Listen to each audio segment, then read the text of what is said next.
Hey, welcome everybody. Welcome to the Winning Momentum podcast with your host. That's me, Scott Sinclair, episode 210. I'm glad you could join us.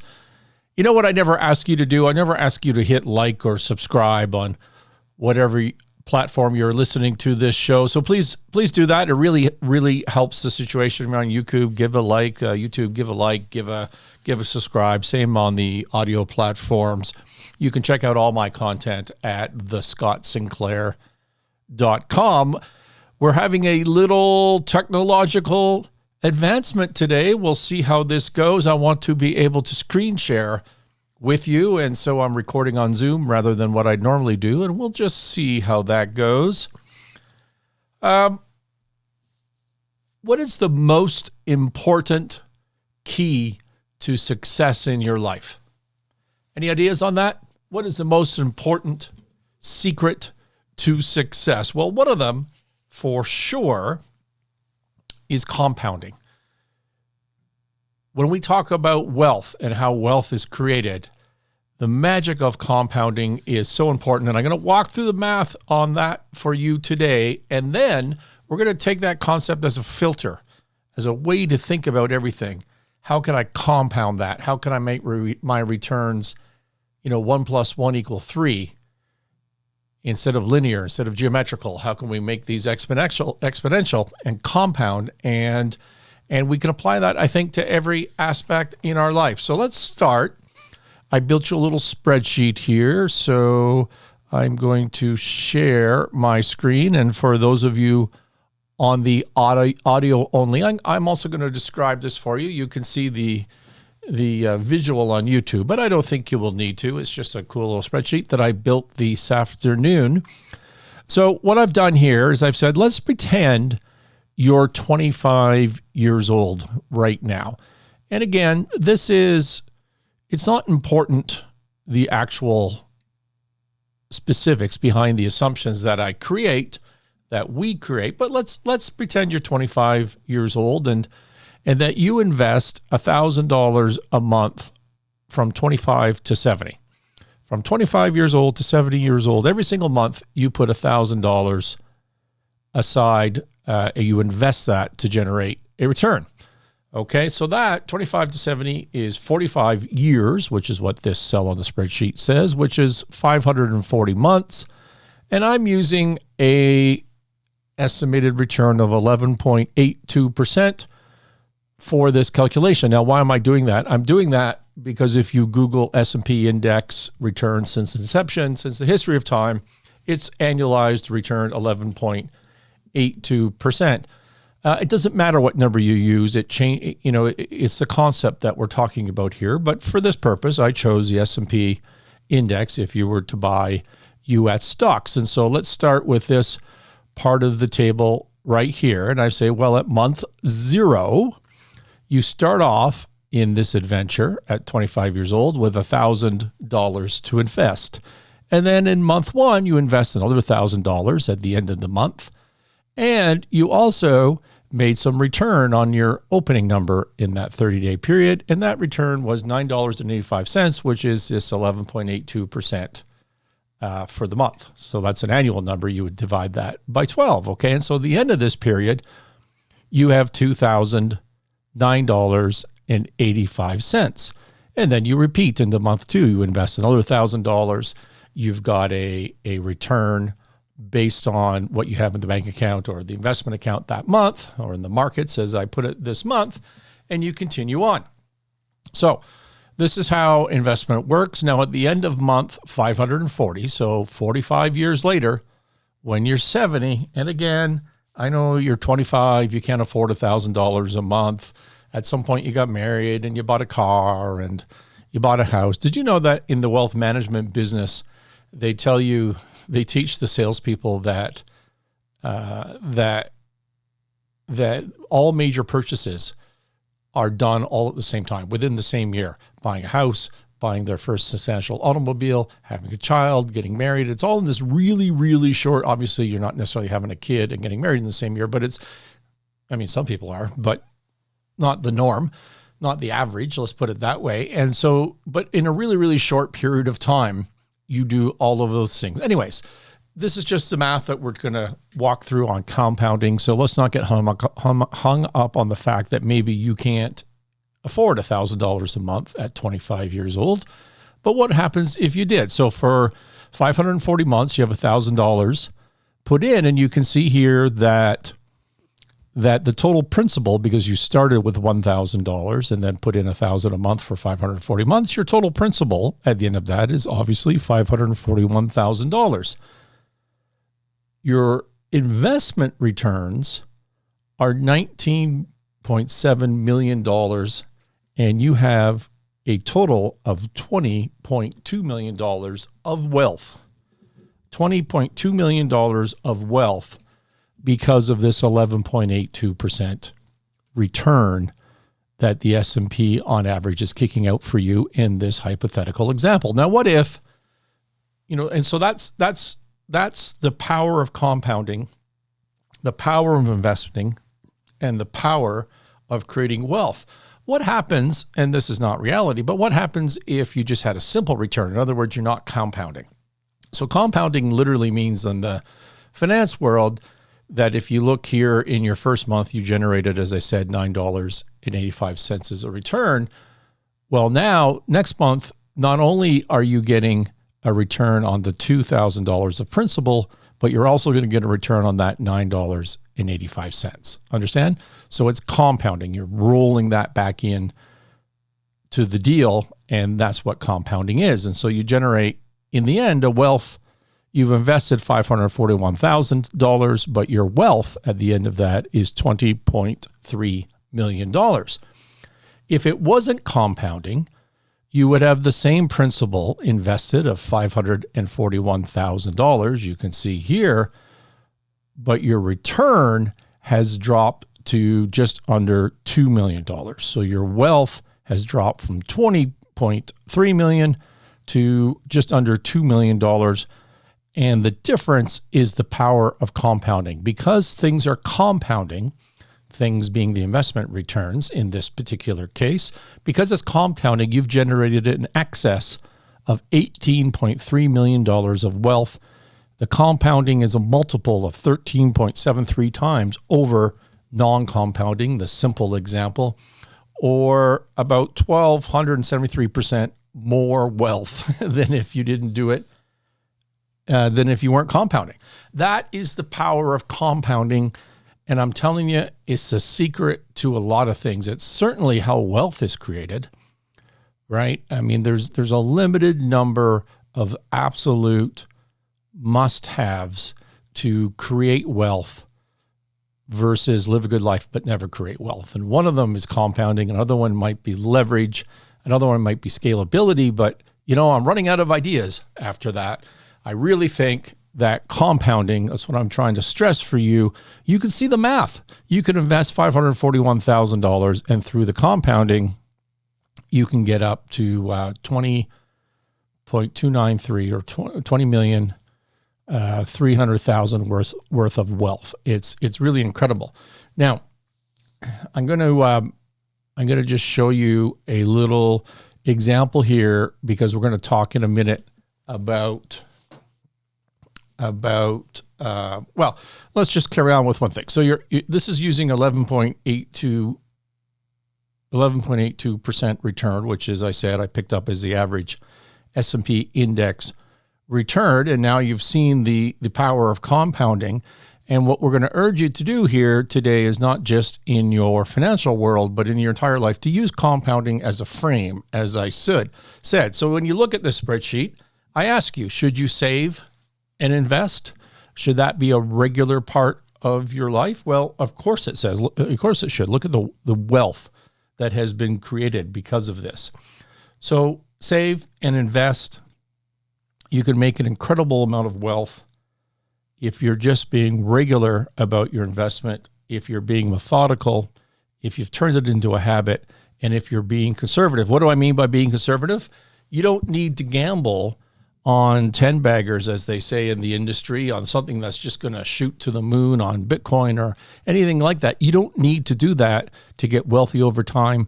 This is just a historical average return with an investment scheme that generates substantial wealth for you. That's why I wanted to put it onto a spreadsheet into black and white. Now, beware of fees and beware of tax when you're doing this sort of thing, and when you're worried about compounding, because the what's the right word I'm looking for? The multiplier effect on compounding goes both ways. So let's say, for example, we change this 11.82% down to 8%. Let's say we have 3.82% in fees or taxes or something else. So we move this to 8%, which I'm doing right now, and look at the difference. Look at the difference. Instead of 20 million in wealth at the end of this, on the same principle, you had over 20 million in wealth on $541,000 investment at 11.82%. Well, now you're at 5.3%. Isn't that incredible? That's the multiplying effect of leverage and return. And so if you're paying, I'm just going to, pay this firm, 3.82% and pay a bunch of taxes on this, and my return's still 8% instead of 11.82. Look at the difference. It was over 20 million, and now you've cut that by 75%. You're down to 75%. You're down to 5.3 million in wealth at the end of the day. That, my friends, is the power of compounding in the financial world. As I said, one of the key secrets to creating wealth. And I know what many of my audience is saying. They're saying, hey, I'm not 25. If you're 25, you're saying, I don't have $1,000 a month. Well, it doesn't matter. If you were to build this sort of spreadsheet and put in $500 a month or $200 a month, you're going to see the same impact. Okay. And as you get older, you can put in more money into your investment. And now, obviously, the sooner the better. So you kick in the compounding. If you have this frame in your mind, view everything through the world and the magic of compounding, it'll tell you that you want to get the best return you can as early as possible on as much principal as early as possible. It really makes a difference. If you're Canadian, should you put your RSP investment in at the last possible day, or should you do it on the first possible day for that period? Well, the answer is obviously the first possible day because of the power of compounding. All right, so I am going to unshare this screen now, and I'm going to shut off that computer and just go back to our normal setup here. I don't know if that worked. Tell me in the comments whether you think that spreadsheeting thing worked. I've never tried that before. Often we've done this sort of stuff on the whiteboard. So that was the power of compounding in a financial context. And as I said, I think that's one of the true secrets to building wealth. But what about other parts of your life? Can this frame of compounding apply to anything else? Well, I'm going to suggest to you that applies to everything else. Everything that you're thinking about in terms of success and failure in your life, there's a compounding element to that, and it's not so mathematical, you can't do it on the spreadsheet, but if you think about it, if you have that frame of compounding, it's going to make you much more successful. I think that's one of the secrets to success in any endeavor that you're looking at. So many of you know that I'm a follower of Scott Adams, and I've read many of his books. One of them, don't quote me on the title, but I think it's How to Lose at Everything and Still Win Big, something like that. You can Google Scott Adams, pick up his book. It's a terrific bestseller, and I don't recall if it's in that book or some other book, but he talks about the concept of a talent stack. And a talent stack concept to me is really this compounding frame. It's a way of thinking about your skill set with a different frame that relates to compounding. So what he tries to argue is that there's two options to make a bunch of money in this world. One is to be the best at something, okay? Something that is valued by the world, just to be the absolute best. Make that platinum album. Become the NBA superstar. You're going to make a bunch of money. But what are the chances of you becoming an NBA superstar? what are the chances of anybody becoming a pro athlete and making a bunch of money? Well, I did a little research on that too. And what I learned is that 0.03% of athletes have a chance of going pro in whatever sport they're in. 0.03%, not 3%, 0.03%. Yet 16% of kids believe that they're going to be a pro athlete for a living. And 40%, 40% of parents like me, I might add, 40% of parents whose kids are reasonably proficient at some athletics think that their kids are going to go pro. Yet the truth is nobody's going to go pro. Like, it's a very, very small number. This is not a good business plan for making a bunch of money. So what is the other idea? If you can't be the best in the world at the thing that you think you could be great at, what else could you do to be successful? Is there another plan? This is the concept of the talent stack, which is to become very good. And he suggests top 25% at 2 or more things. And everyone can do this. Okay, this is the Malcolm Gladwell rule of 10,000 hours to become an expert at anything. Okay, not to be the world's best, but to be in the top 25%, to be in the top 10% at anything. 10,000 hours is basically 5 years full-time work, and you will be a world expert. Again, not number one, but certainly the top 10%. And Scott Adams suggests that you just need to be in the top 25% on a couple of things to add to your talents. And now you're starting to stack up talents. And if you stack up enough talents, all of a sudden you become unique and valuable because of the combination of skills and talents that you have. So, for example, let's look at me, Scott Sinclair. I started my career as an accountant, and that's certainly in my talent stack. Am I the world's best accountant? Probably not.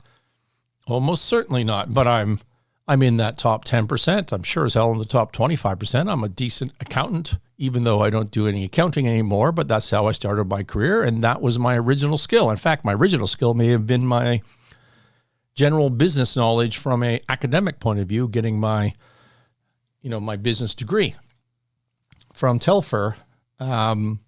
But then I became a professional accountant. And after I became a professional accountant, I became a professional business evaluator. I learned how to value securities and businesses for merger and acquisition, tax, restructuring, all sorts of purposes, family law. But you learn how to value a business.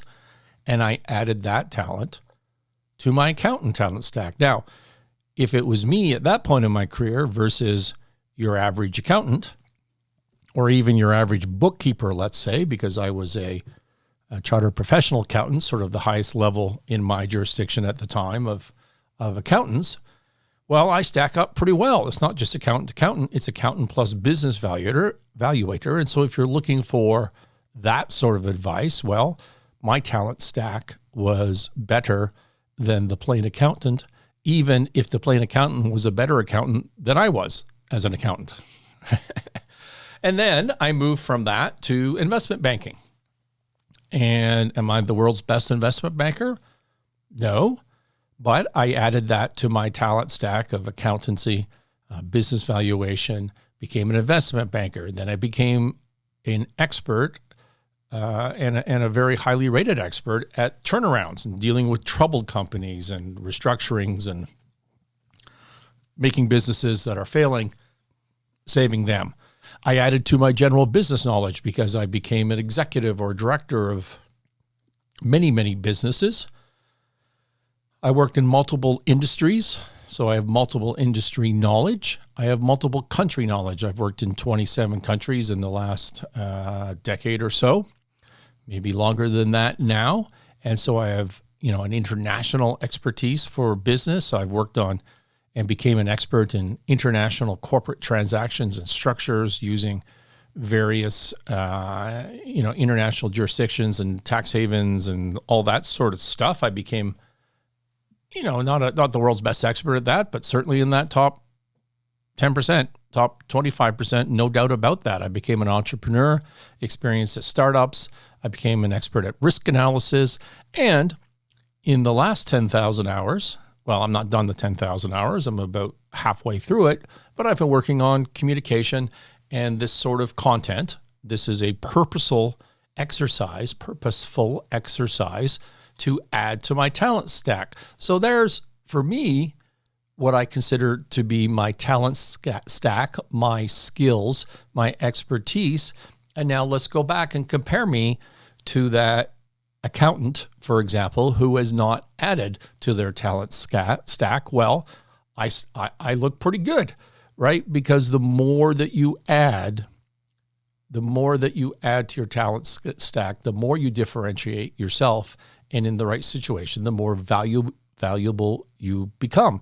Okay, you can compare me to an accountant, compare me to a business evaluator, compare me to an investment banker who has not had these other talents stacked onto their experience. I'm just going to do better. And so eventually, if you add enough talents, you become the best in the world at your combination of skills. You can be the best in the world at your combination of skills without being the NBA superstar. This is entirely in your control. Capitalism rewards things that are both rare and valuable. Make yourself rare by combining two or more pretty goods, not perfects, pretty goods, until no one else has your mix. And that's what a talent stack is. And if you think about it from the framing of compounding, you're going to see how unique this is and how it applies to how you go about building your career, right? 1 + 1 does not equal 2 when you're stacking up talents. 1 + 1 = 3. How about in business? I'm shooting this right now on my Apple iPad. And in this particular house, I have many phones from Apple. I have iPads from Apple, computers from Apple. We have Apple TV. My entire businesses, certainly Sinclair Range, works on Apple, not on PCs. The software I use is Apple Mail. I mean, for mailing and calendars and that sort of organization. It's not Google. It's not Outlook. It's Apple Mail, Apple Contacts, Apple Calendar, right? Everything we use here is Apple. And Apple is the most valuable company in the world with a market cap, I just looked before we jumped on the air, of somewhere just shy of $2.4 trillion. The most valuable company in the world. Now, let's look at their products. Is an iPhone the best phone in the world? Is this iPhone in my hand the best phone in the world? I don't know. Probably not. Is it better than Samsung? Maybe. I've never held a Samsung. I've never looked at a Samsung. Is it better than what's the Chinese phone? The Hawaii, whatever. I don't know how to say that. I've never had one either. I have looked at one once, and it looked pretty cool to me. Is Apple the best phone in the world? I don't know. It's probably not much worse. So let's give it a tie. Is the iPad that I'm shooting on better than the other brands? What about the camera? I think my iPhone camera is kind of crap, to be honest with you. Sorry, my iPad camera is kind of crap. I know that the new iPhones, of which I do not have one yet, have better cameras. But I don't know that the iPad is any better than any other tablet made on somebody else's platform. So I'm going to give that one a tie as well. What about a laptop? What about my MacBook Pro or the MacBook Airs that I buy for my office? Are they better than a PC? Well, I like to think so. But are they 4 to 5 times better? I mean, they're 4 to 5 times the price of a PC. There's no way in hell that an Apple laptop is the best value for money. It's just not. Okay. Particularly, it may have used to be when PCs were super sketchy. I used to find, but now they seem to work pretty well. And I don't know that the Apple product is the best value for money at all. What about Apple TV? Is that the best streaming service or whatever the right technological term is for that? Well, no, that's just a crap service. I hate that service. I'd much rather get my movies and my shows from, from Netflix, from Amazon, from from Disney, whatever the million other options are these days to download stuff. Apple TV is not it. What about the software that I referred to for organizing my calendars and contacts and CRM? Is Apple Mail and Contacts and Calendar the way to go? iCalendar. What about comparing that to Outlook, for example, or some of the other that Google puts out, the mainstream options that other competitors put out? Well, the Apple stuff is crap compared to that. It's not the best by any stretch of the imagination. But you put that all together. You put the iPhones, you put the iPads, the computers, the software, the TV. You put everything together all through your Apple account. And everything, none of it's necessarily the best, right? But all of it is pretty good. All of it is pretty good, and it all works so well together, right? It's like the talent stacking. Nothing's perfect, but it's all in that top 10% or the top 5%, whatever the number is. For Apple, I know, and the working together is the compounding part of this. I remember when I first switched to Apple's for business, which was probably back in the 90s, I had a MacBook Air, probably, or whatever the MacBooks were back then, but I had a BlackBerry. And do you have any idea how many third-party software patches I had to download nonstop so that I could sync my contacts? And contacts would always disappear. I was one of the last out of my group, one of the last people to transition from BlackBerries to iPhones. And it wasn't because I thought the iPhone was way better. I loved the BlackBerry. But it was because the products didn't sync, because I kept losing contacts and you couldn't patch them quick enough. It was horrible. So it wasn't that for me that the iPhone was the best. It was that it was the only thing that worked with my other stuff seamlessly. So you put it all together, and all of a sudden the compounding filter, the way that we think about things, it takes hold of this company, and the company becomes more valuable, even though it doesn't necessarily have the very best product throughout the product list, as I discussed. That's the power of compounding. That's the power of having, a talent stack as applied to your business. And what's it all add up to? Well, apparently for Apple, it adds up to $2.4 trillion of market cap. Where else can we apply the compounding filter? What about your health? Do you think someone who eats and exercises regularly as a habit their entire life is better off than someone who doesn't, who just haphazardly jumps in and, eats some vegetables, does some exercise in a spurt for a month or so, and then doesn't? Like, who's better off? Obviously, the person who has stuck to a routine, stuck to the habit of eating well and exercising regularly. But by how much? How much better off are they? Is it a linear calculation, or is there a compounding effect? What about education? Is there a compounding effect to having a good base in reading, writing, arithmetic?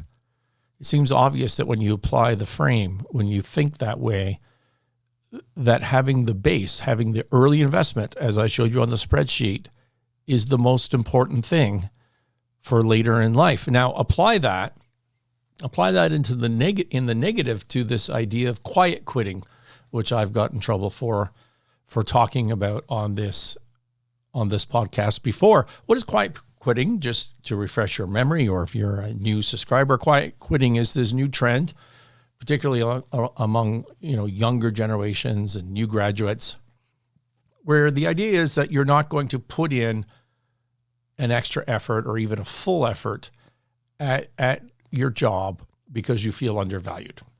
If they don't care about me, why should I care about them? I'm not putting in the extra effort. Now, by the way, I don't necessarily believe that quiet quitting is a real thing. I think it's a social media thing.